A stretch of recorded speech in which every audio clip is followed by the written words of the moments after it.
I believed the life growing inside me would be a symbol of our happiness. But this morning, when I saw my Alpha Andre in bed with another Omega, it felt like the ground had swallowed me whole. My heart broke into pieces. But what scared me more was what he said next. "Finn," he said without even looking at me, as if I wasn't standing right there in the doorway. "You should have understood this was just an arrangement. I don't love you, your purpose is done. Now get out." I stood frozen, hand pressed against my stomach, tears filling my eyes. I was an Omega considered weak by society, and now I was worthless too. Andre's family threw me out like garbage. No help, no money, just a small bag with my clothes and a child who wasn't even born yet. By nightfall, I was on the streets, shivering in the cold. I had nowhere to go, no relatives who would take me in. I was a rejected Omega, a stain in society's eyes. That's when I remembered something I'd heard before. In the other side of the city lived an Alpha that people knew by only one name, Walter. People said he was ruthless, took no responsibility for anyone, and cared about nothing except what he wanted. His reputation was so terrible that people spoke his name with fear in their voices. But they also said if you really needed help and had something to offer in return, he might make a deal. I had no other choice. Trembling with fear, protecting my belly from the cold, I walked toward that part of town. In the shadows of the city, his mansion stood like a dark silhouette, large gates, bodyguards, and an aura that screamed, "Don't even think about coming here." But I went inside anyway, because I had to save my child, even if it meant putting myself in another kind of prison. When I stood before him, my breath caught in my throat. Walter was tall with deep eyes that held no emotion, and his face wore an expression like he could read your soul. He looked me up and down as if assessing an object, then spoke slowly, coldly. "So, what do you want from me, Omega?" My voice shook. I'm pregnant. I have nowhere to stay. I just need a little time. I can do anything?" He raised an eyebrow, smiling, but that smile frightened me. Then he stepped closer, so close I could smell his scent, strong, dangerous, filled with alpha pheromones, but somehow safe too. "If I let you stay here," he said, his voice echoing directly in my ear, "you need to understand this won't be free. You'll have to follow my terms." I asked nervously, "What terms?" He smiled, but it was cold, dangerous. "You'll find out soon enough, Finn." The way he said my name sent chills down my spine. He knew who I was. Maybe he'd been watching me all along. The thought terrified me, but I couldn't turn back now. I needed shelter, warmth, safety for my baby. Whatever the cost, I had to accept it. He led me through long corridors filled with expensive paintings and sculptures. Everything screamed wealth and power. We stopped at a door near the end of the hallway. He opened it and gestured inside. "This is your room. Don't leave without permission. Don't touch anything that doesn't belong to you. And most importantly, don't ask questions." The room was small but clean and warm. There was a bed, a nightstand, and a window overlooking the garden. It wasn't much, but after 3 days on the streets, it felt like luxury. I wanted to thank him, but he was already gone, the door clicking shut behind him. I sat on the bed and finally let myself cry. Not because I was grateful, but because I realized what I'd just done. I'd walked into the cage of a predator, and there was no way out now. My hand moved to my belly, feeling the small bump that was starting to show. "I'll protect you," I whispered to my unborn child. "No matter what happens, I'll keep you safe." That night, I couldn't sleep. Every sound made me jump. Every shadow looked like Walter standing in the corner, watching me. My mind raced with possibilities. What did he want from me? Why did he agree to help? Men like him didn't do things out of kindness. There was always a price. Around midnight, I heard footsteps outside my door. They stopped right in front of it. My heart pounded so hard I thought it would burst out of my chest. The doorknob turned slowly and I held my breath. But the door didn't open. The footsteps walked away. I realized then that he was testing me, making sure I knew he could enter whenever he wanted. This wasn't just shelter. It was control. Morning came too quickly. I woke to sunlight streaming through the window and the smell of coffee drifting from somewhere in the mansion. My stomach growled. I hadn't eaten properly in days. Carefully, I opened the door and stepped into the hallway. The mansion was enormous. I wandered until I found the kitchen, where an older woman was preparing breakfast. She looked at me with surprise, then sympathy. "You must be the new one," she said softly. "Master Walter told me to prepare something for you. Sit down." She placed a plate of eggs, toast and fruit in front of me. I ate slowly, savoring every bite. She watched me with sad eyes, like she wanted to say something but couldn't. Has he done this before?" I asked quietly. "Brought someone here like this?" She hesitated, then shook her head. "Not like you. You're different. Be careful, boy. Master Walter isn't cruel, but he's not kind either. He takes what he wants and gives nothing back." Her words echoed in my mind as I finished eating. What did Walter want from me? What was I to him? I didn't have to wait long to find out. That afternoon he summoned me to his office. It was a large room filled with bookshelves, a massive desk, and windows overlooking the city. He sat behind the desk, looking at documents, not acknowledging my presence. I stood there awkwardly, waiting. Minutes passed. Finally he looked up. "You're wondering why I agreed to help you," he said. It wasn't a question. I nodded. "Because you interest me, Finn. A pregnant Omega, abandoned by his alpha, desperate enough to come to someone like me. You're either very brave or very stupid." "I'm neither," I said, finding a small bit of courage. "I'm just a father trying to protect his child." Something flickered in his eyes. Respect? Amusements? I couldn't tell. "We'll see about that," he said. "Tomorrow I'll explain exactly what I expect from you. For tonight, rest. You'll need your strength." He dismissed me with a wave of his hand. As I left his office, I felt his eyes on my back, watching, analyzing, planning. I'd escaped one prison only to walk into another. But this time I had no idea what the bars were made of or how to break free. Walter let me stay in that small room in his mansion. It was clean and warm, and for the first time in 3 days I slept without fear of freezing or being attacked. My baby needed rest, and so did I. But when I opened my eyes the next morning, he was standing there by the door, arms crossed, staring at me like I was some kind of experiment. "You're awake?" he asked, a hint of mockery in his voice.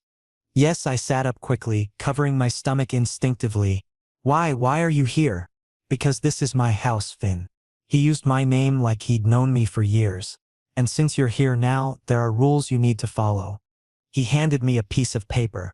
As I read the rules written on it, my soul trembled. "You will stay here only as long as your work is not finished. Everything in this house, every conversation, every action you will report to me. You will not contact anyone. No family, no friends. After your child is born, I will decide where they live and how they are raised." My heart sank. "What is this?" I shouted, fear and anger mixing together. "How can you decide anything about my child?" Walter looked at me coldly, but with depth. There was no emotion in his eyes. "Because if you want to stay here, Finn, you'll live by my rules. You have no other option. You need to understand that." In that moment, I felt imprisoned again. First, Andre broke me emotionally, and now Walter was trapping me physically. But then I touched my belly, felt my child's presence. For my baby, I would endure this.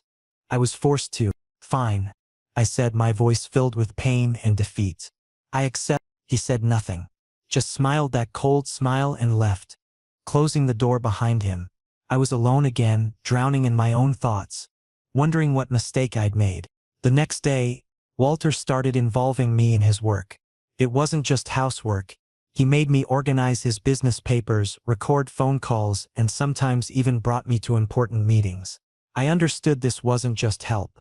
He was observing me, testing me, seeing how far I could go. Days passed and my fear grew. But there was something strange. Walter never physically hurt me. He only controlled me, but never caused pain. One evening, he took me to one of his business meetings. It was in a high-rise building, filled with men in expensive suits. They all looked at me with curiosity and judgment when I walked in behind Walter. I felt their eyes scanning me, noticing my condition, whispering among themselves. Walter pulled out a chair for me next to him.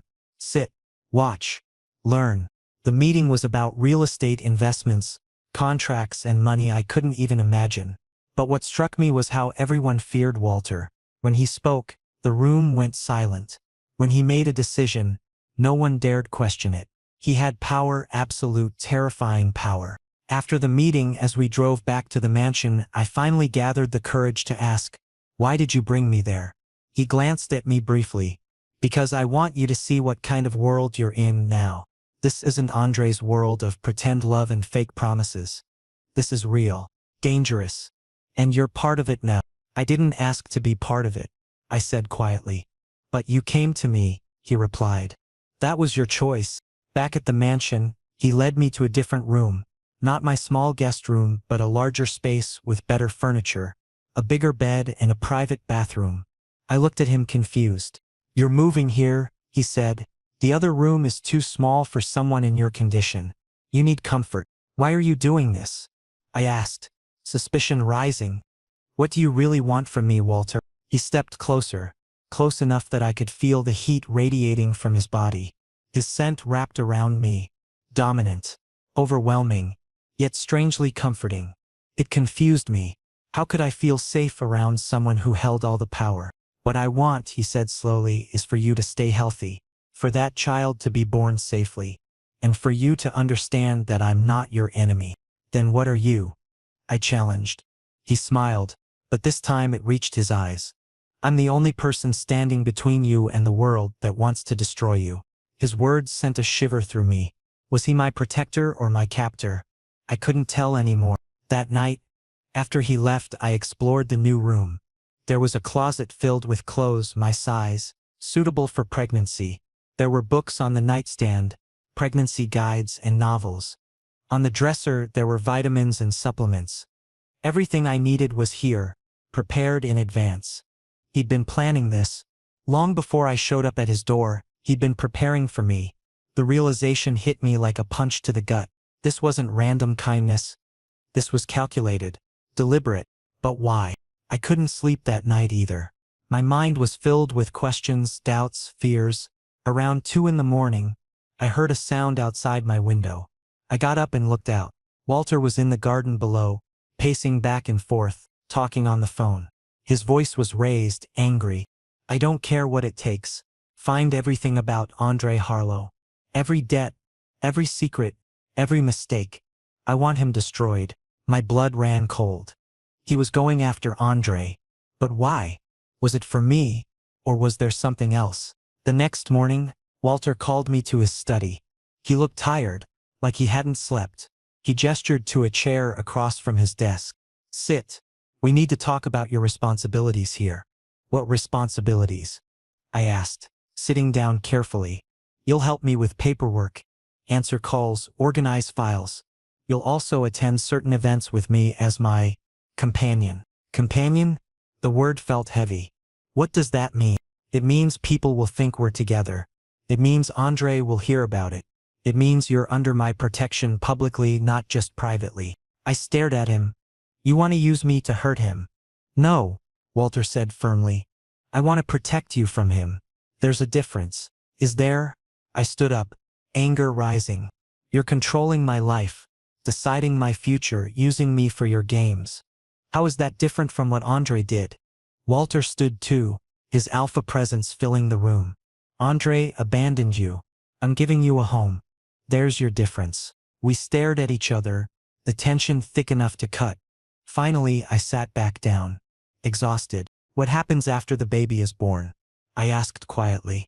"We'll figure that out when the time comes," he said. But his eyes told a different story. He'd already decided, and I was terrified to find out what that decision was. Weeks passed. I became part of Walter's routine. Every morning he would check on me without saying much, then leave for work. Every evening he would return and we'd have dinner together in silence. It was strange, this quiet coexistence. I was his prisoner, yet he treated me better than Andre ever had. The more time I spent around him, the more I noticed things. The way his jaw clenched when someone mentioned Andre's name. The way his eyes softened slightly when he looked at my growing belly. The way he always made sure I had everything I needed before he went to bed. He wasn't just a monster. There were layers to him I was beginning to see. One afternoon, while organizing his files, I found photographs. Old ones, yellowed with age. They showed a young Walter with a woman and a small child. They looked happy. I shouldn't have looked, but I couldn't stop myself. Who were they? That's my family. His voice startled me. I hadn't heard him enter. I quickly put the photos back. I'm sorry. I didn't mean to. It's fine. He took the photo from my hand, staring at it with an expression I'd never seen before.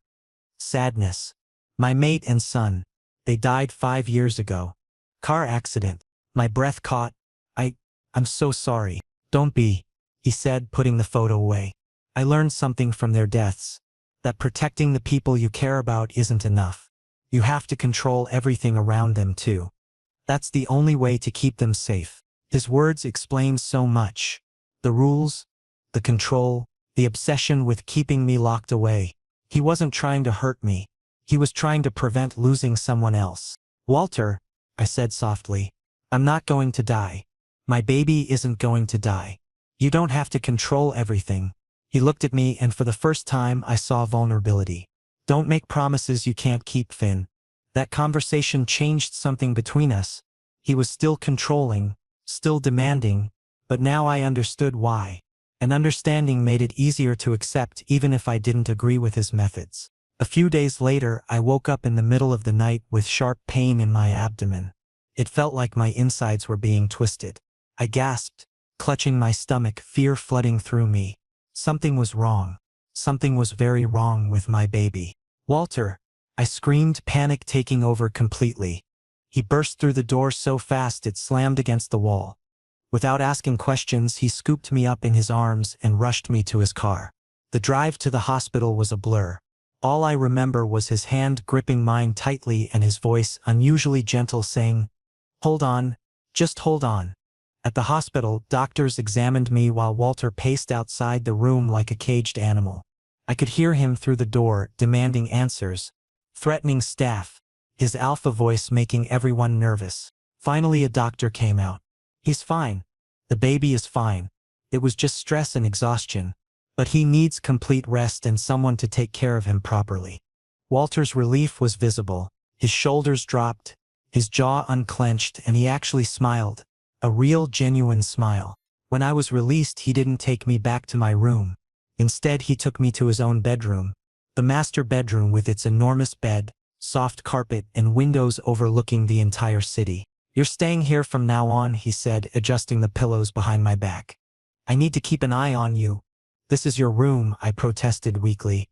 "I know. That's why you're staying here. I won't let anything happen to you or that child." He brought me water, made sure I took my vitamins, and even heated up soup for me. His hands were gentle as he helped me sit up, careful not to cause discomfort. This was a side of Walter I'd never seen. Caring, attentive, almost loving. "Why are you doing all this?" I asked, my voice barely above a whisper. "You could have just left me in my room."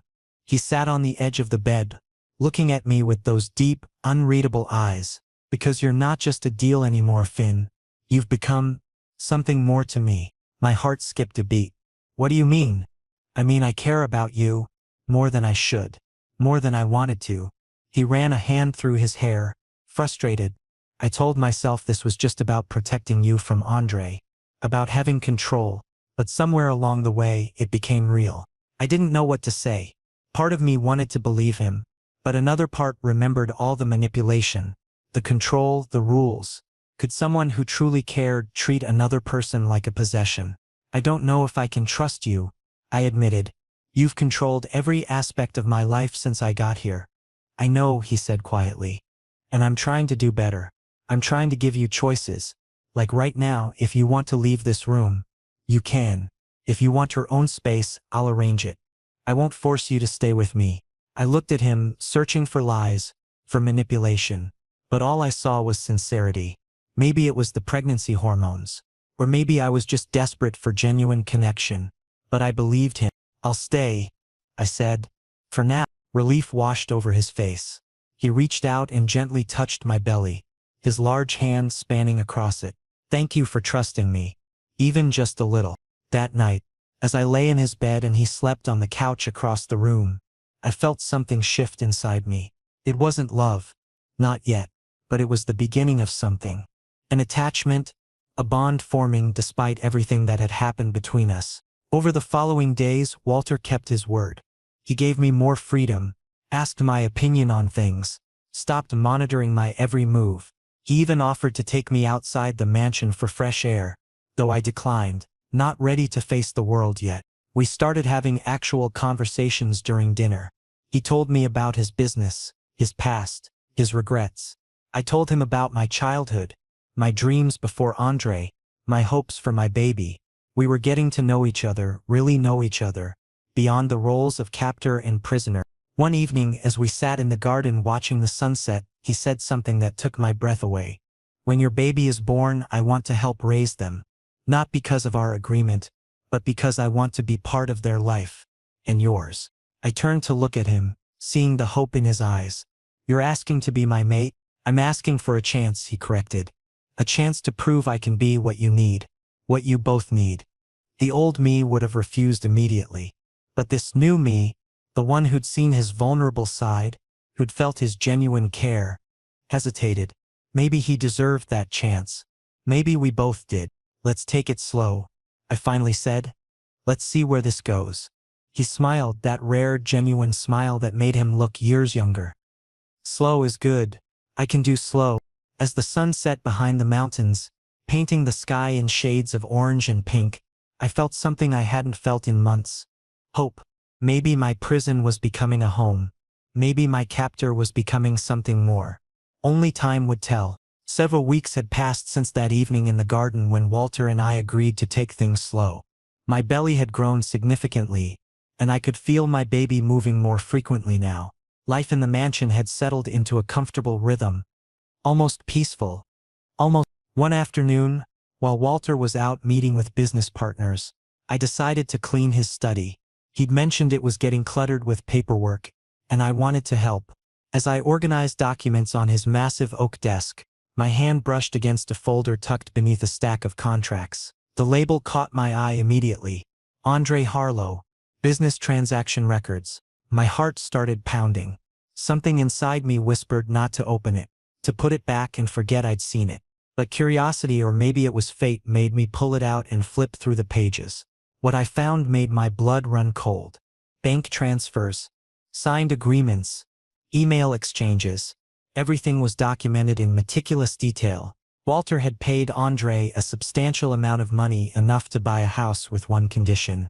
Leave me and never contact me again. The dates matched perfectly. The transaction had gone through 2 days before Andre kicked me out. This wasn't coincidence. This wasn't fate. This was orchestrated. Walter had planned everything. He'd paid my alpha to abandon me, knowing I'd have nowhere to go, knowing I'd be desperate enough to come to him. My hands trembled as I read through email after email. Andre had been reluctant at first, but Walter had sweetened the deal with promises of business opportunities and connections. In the end, Andre had agreed. He'd sold me like property, but why? Why would Walter go to such lengths? My entire body shook with rage and betrayal. Just when I'd started to trust him, to believe maybe he genuinely cared, I discovered it was all manipulation from the very beginning. Every kind gesture, every soft word, every moment of supposed vulnerability, had any of it been real? I heard the front door open downstairs. Walter was home. Without thinking, I grabbed the folder and stormed out of the study, my pregnant body moving faster than it probably should have. I found him in the living room, removing his jacket, looking relaxed and content. "What is this?" I shouted, throwing the folder at his feet, papers scattered across the expensive carpet. "You paid him. You paid Andre to leave me." Walter's expression changed instantly. The mask of calm control cracked, revealing something raw underneath. He looked at the papers, then at me, and I saw the exact moment he realized there was no point in lying. "Yes," he said, his voice tight. "I did. Everything was a setup." My voice broke. "You made me think I had no options, that coming here was my only choice. But you engineered the whole situation. I had to." He stepped toward me, hands raised as if approaching a frightened animal. "Finn, please. Let me explain." "Explain what?" Tears were streaming down my face now. "How you manipulated my entire life. How you paid someone to abandon me when I was pregnant and vulnerable. How you turned me into some kind of project. But wasn't like that." His voice rose to match mine. alpha authority bleeding through. I did it because I wanted you safe. I needed you here with me where I could protect you. Protect me? I laughed bitterly. You imprisoned me. You controlled every aspect of my existence. That's not protection, Walter. That's obsession. He ran his hands through his hair, pacing like a caged animal. You don't understand. I saw you at one of Andre's company events 6 months ago. You were standing by the window, one hand on your stomach even though you barely showed, and you looked so alone despite being surrounded by people. Andre was across the room flirting with someone else, completely ignoring you. And I knew right then that he didn't deserve you. I stared at him, horrified. You've been watching me for 6 months? Not watching. Noticing. There's a difference. He stopped pacing and faced me directly. I made inquiries. Found out about your situation, about how Andre's family treated you like an inconvenience. About how he only got you pregnant because his parents pressured him to secure an heir. I saw how miserable you were, and I wanted to help. Help? I shook my head in disbelief. This isn't help. This is playing God with someone's life. Maybe, he shouted, finally losing his composure completely. Maybe I went too far. Maybe I should have approached you differently. But I knew you'd never leave him on your own. You're too loyal, too hopeful. You would have stayed and let him break you piece by piece until there was nothing left. That was my choice to make. I screamed back. Not yours. You had no right. I had every right. He moved closer, his scent overwhelming, his alpha presence filling the room. Because I'm in love with you, Finn. I've been in love with you since that first moment I saw you, and I wasn't going to stand by and watch someone destroy the person. He stopped abruptly, realizing what he'd just said. The silence that followed was deafening. I could hear my own heartbeat, feel my baby moving inside me as if sensing my distress. Everything I thought I knew about Walter, about us, about this entire situation, had been turned upside down. You're in love with me, I repeated slowly, testing the words. You orchestrated my abandonment, trapped me in your house, controlled my every move. Because you love me? Yes, he said quietly, all the fight draining out of him. I know it's wrong, I know it's twisted, but everything I did, every rule I made, every boundary I set, it was to keep you safe, to keep that child safe. I lost my family once. I couldn't lose another chance at having someone to care for. I sank into the nearest chair, overwhelmed. Part of me wanted to hate him, to scream and rage and demand he let me go. But another part, a part I didn't want to acknowledge, understood. His methods were terrible, his choices unforgivable, but the root of it all was fear. Fear of losing someone else he loved. That didn't make it right, but it made it human. I need time, I finally said, my voice hollow. I need to think about all of this. About what it means. About whether I can ever trust you again after knowing you built our entire relationship on lies. He nodded, looking more defeated than I'd ever seen him. Take all the time you need. I won't force anything. I won't manipulate anything else. Just, please don't leave. Not while you're still carrying that baby. Let me at least keep you safe until after the birth. Then you can decide if you want to stay or go. I looked at him, really looked at him, and saw the desperation in his eyes. This powerful, feared alpha who controlled so much of the city's business world was terrified of losing me. I'll stay, I said slowly, but things change between us. No more secrets. No more control. If we're going to have any chance at making this work, it has to be honest from now on. Agreed, he said immediately. Complete honesty. Starting now. I stood up carefully, my hand on my belly. Then here's my first honest statement. I don't hate you, Walter. Part of me wants to, but I can't. And that terrifies me more than anything else about this situation. I left him standing there among the scattered papers, walked back to the bedroom, his bedroom where I'd been sleeping, and closed the door. My mind was spinning, my heart aching, my body exhausted. Everything had changed in the span of one afternoon.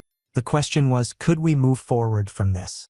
Or had the truth destroyed whatever fragile connection we'd built? 3 weeks had passed since I discovered the truth about Walter's manipulation. The atmosphere in the mansion had shifted.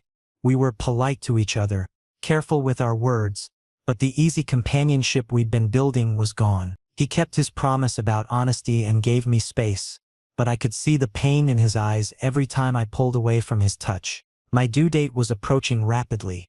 The doctor said it could be any day now. Despite everything, Walter had been attentive about my medical care, driving me to every appointment, asking the doctor detailed questions, ensuring I had everything I needed. His care was genuine, even if its origins were tainted. It was a cloudy Tuesday morning when everything fell apart again. I was in the nursery, a room Walter had set up without my knowledge, filled with everything a newborn could need, when I heard raised voices downstairs. My body tensed immediately. One of those voices was familiar in the worst way possible. Andre. I moved as quickly as my heavily pregnant body would allow, reaching the top of the stairs just as Walter opened the front door. Andre stood there with two people in expensive suits, lawyers clearly, and a smug expression that made my stomach turn. "I'm here to claim what's rightfully mine," Andre announced, his voice carrying that same arrogant tone I remembered too well. "My child." Walter's entire body went rigid. "You gave up any rights to that child when you took my money and abandoned Finn on the street." Andre's smirk widened. "Ah, yes. About that money. Turns out, paying someone to leave their mate is illegal. I have lawyers now. Walter, good ones. They've assured me that given the circumstances, coercion, manipulation, payment for abandonment, any judge will see I was the victim here. The biological father forced out by an obsessed third party."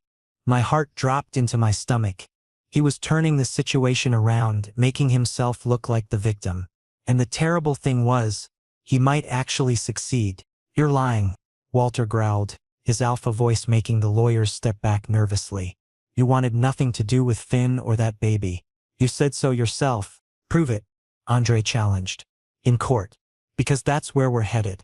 I'm filing for full custody of my biological child. And given your history of manipulation and control, I don't think any judge will side with you. As for Finn," his eyes finally found me at the top of the stairs, "I'm willing to discuss reconciliation. We can fix what was broken between us." I felt sick. He didn't want me or the baby. This was about pride, about winning, about not letting Walter have something he wanted. Andre's family was wealthy and connected. They could afford the best legal team in the state. "Get out," Walter said, his voice dangerously quiet. "Get out of my house before I do something we'll both regret." "We'll see you in court," Andre replied cheerfully, then looked at me again. "Soon, Finn. We'll be a family again soon." The lawyers handed Walter a stack of papers, the official custody filing, and then they were gone, leaving a thick silence in their wake. I carefully made my way down the stairs, one hand on the railing, the other on my belly. Walter stood frozen in the doorway, staring at the legal documents, his jaw clenched so tight I worried he'd crack his teeth. "Can he actually win?" I asked quietly. Walter's hands crumpled the papers. "With the right lawyers and the right judge? Maybe. The law favors biological parents. And if they spin this as me manipulating you, isolating you, controlling you, which to be fair I did, then yes, he could win." Fear unlike anything I'd ever felt coursed through me. The thought of my child being raised by Andre, someone who saw them as a possession rather than a person, was unbearable. "What do we do?" My voice came out small, frightened. Walter finally looked at me, and I saw something I'd never seen in his eyes before: uncertainty. This man who always had a plan, who always maintained control, was genuinely worried. "We fight," he said firmly. "We get our own lawyers. We show evidence of his abandonment, of how he took money to leave you. We prove that you've been safe and cared for here. This," he gestured around the house, "is a better environment than anything Andre could provide. But what about what you did?" I moved closer, standing in front of him. "If they find out you orchestrated everything, if they paint you as controlling and manipulative, then we tell the truth," he interrupted. "All of it. Yes, I paid Andre to leave. Yes, I brought you here under false pretenses. But I also gave you shelter when you had none. Medical care, safety, everything you and that baby needed. And more importantly," he reached out slowly, giving me time to pull away, and when I didn't, he placed his hand gently on my belly. "I've grown to love both of you more than I thought possible. That has to count for something. Despite my lingering hurt and anger, Despite my confusion about my feelings for him, in that moment, I knew one thing with absolute certainty. Walter would protect my child with his life. Andre never would. I placed my hand over his. I'm with you. Whatever happens in court, whatever they try to claim, I'm standing beside you. Because you're right. You've made mistakes. Terrible ones, but you're here. You're fighting for us. Andre never did that. He never even tried. Relief flooded Walter's face. He pulled me into his arms carefully, mindful of my belly, and I let him. I rested my head against his chest, listening to his racing heartbeat gradually slow. I promise you, he murmured into my hair, I will do everything in my power to keep that baby safe. To keep you safe. I won't let Andre win this. I won't let him take either of you away from me. I know, I whispered back. I believe you. And I did. Whatever complicated feelings I had about Walter and his methods, I trusted him in this. He would fight for my child when their biological father wouldn't. The court proceedings began 2 weeks later. Andre's lawyers were aggressive, painting Walter as a dangerous obsessive who'd stolen me away. Our lawyers countered with evidence of Andre's neglect and abandonment. The judge listened to both sides with a neutral expression that gave nothing away. Through it all, Walter sat beside me, his hand in mine, a silent pillar of strength. When they questioned me on the stand, asked me about my living situation, about Walter's treatment of me, I told the truth, all of it, the good and the bad, the manipulation and the care, the control and the protection. When the judge finally rendered his decision after 3 grueling days, I held my breath. Based on the evidence presented, this court awards primary custody to Finn and Walter. Andre Harlow will have supervised visitation rights only, pending further review in 6 months. The court acknowledges the complicated nature of this situation, but prioritizes the child's well-being above all else. I burst into tears. Tears of relief, of joy, of overwhelming emotion. Walter wrapped his arms around me and I felt his body shaking too. We'd won. My baby would stay with us. As we left the courthouse, Andre stood outside with his lawyers, fury written all over his face. But he said nothing. There was nothing left to say. The war was over. We'd survived. 2 weeks after the court ruling, I went into labor at 3 in the morning. The contractions woke me from a deep sleep, sudden and intense enough to make me gasp. Walter was alert instantly, as if he'd been waiting for this moment even in his sleep. Is it time? He asked, already moving to help me sit up. Yes, I managed between breaths.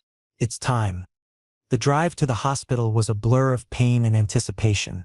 Walter held my hand the entire way, murmuring reassurances I barely heard over the roaring in my ears. When we arrived, nurses rushed me to a delivery room and Walter refused to leave my side, despite hospital policy suggesting otherwise. One fierce look from him and they decided not to argue. Labor lasted 8 hours. 8 hours of pain unlike anything I'd ever experienced. Of gripping Walter's hand so hard I probably bruised him. Of nurses coaching me through breathing and pushing. Through it all, Walter stayed, wiped sweat from my forehead, whispered encouragement when I wanted to give up, and never once looked away. When I finally heard that first cry, that beautiful perfect sound of new life, everything else faded away. The doctor placed my daughter on my chest, this tiny, wrinkled, absolutely perfect human being, and I sobbed. She's here, I breathed, staring at her in wonder. Our baby is here.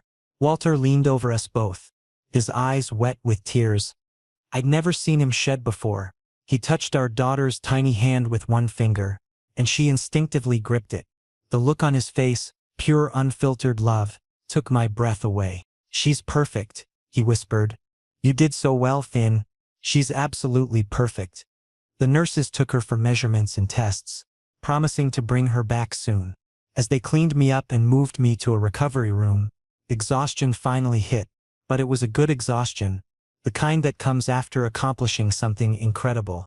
Walter sat beside my bed, still holding my hand. What should we name her? He asked softly. I'd been thinking about this for weeks. Iris, I said. I want to name her Iris. It means rainbow, something beautiful after a storm. He smiled. That genuine smile I'd come to cherish. Iris. It's perfect. Just like her. Just like you.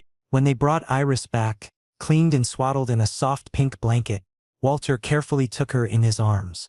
Watching this powerful, intimidating man hold my tiny daughter with such gentle reverence made something inside me shift completely. Whatever anger or resentment I'd been holding on to melted away.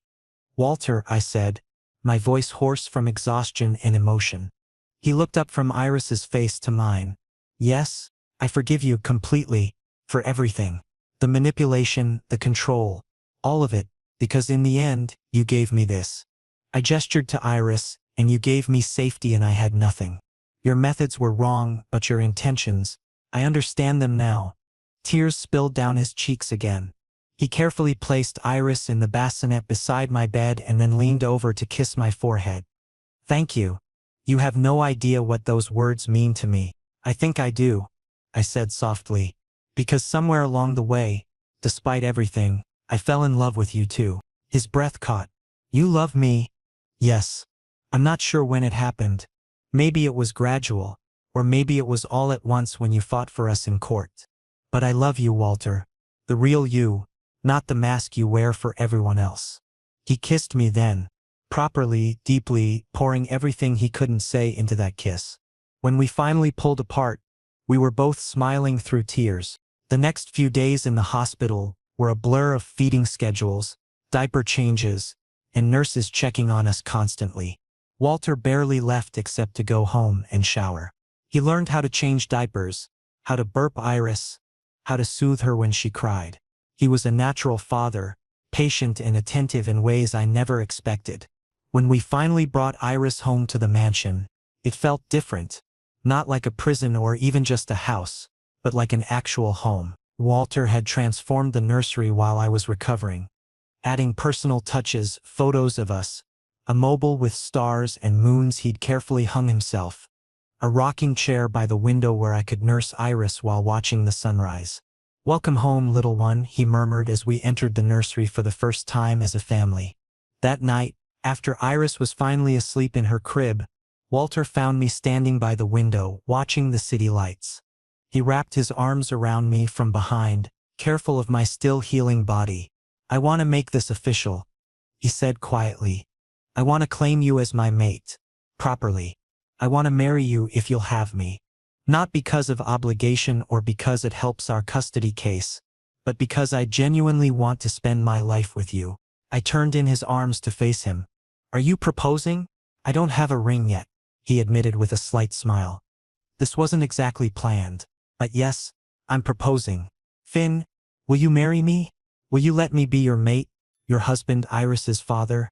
Will you give me the chance to spend every day proving I can be the partner you deserve?" I pretended to think about it, just to see him squirm a little. "On one condition." "Anything," he said immediately. "No more secrets, no more manipulation. If we do this, we do it as equals. You don't get to make decisions for me or control aspects of my life. We're partners. Understand?" "Absolutely," he agreed without hesitation. "Equal partners." "I promise." "Then yes," I said smiling. "I'll marry you." He kissed me again, and this time it was different. It wasn't desperate or claiming or possessive. It was simply love, pure and honest and real. We had a small ceremony 3 months later, just us, Iris, and a handful of witnesses. Nothing fancy or elaborate, just a simple exchange of vows in the mansion's garden, where we'd first talked about taking things slow. I wore a simple suit, held Iris in my arms, and promised to love Walter for the rest of my life. He promised the same, and when we kissed, I felt complete. Life settled into a beautiful routine after that. Early mornings with Iris, afternoons working together on Walter's business, evenings as a family. We had our challenges, new parents always do, but we faced them together. 6 months after Iris was born, we received notification that Andre was appealing the custody decision, bringing new evidence he claimed would change everything. I felt fear try to creep back in, but Walter simply held me close. "Whatever comes," he said firmly, "we handle it together. You won't win. Not this time, not ever. You and Iris are my family now, and I protect my family with everything I have." I believed him, because despite how we'd started, despite the manipulation and lies and control, we built something real, something worth fighting for. Together, I agreed, kissing him softly. Always together. And as Iris cooed happily from her playpen, I knew our story wasn't ending. It was just beginning.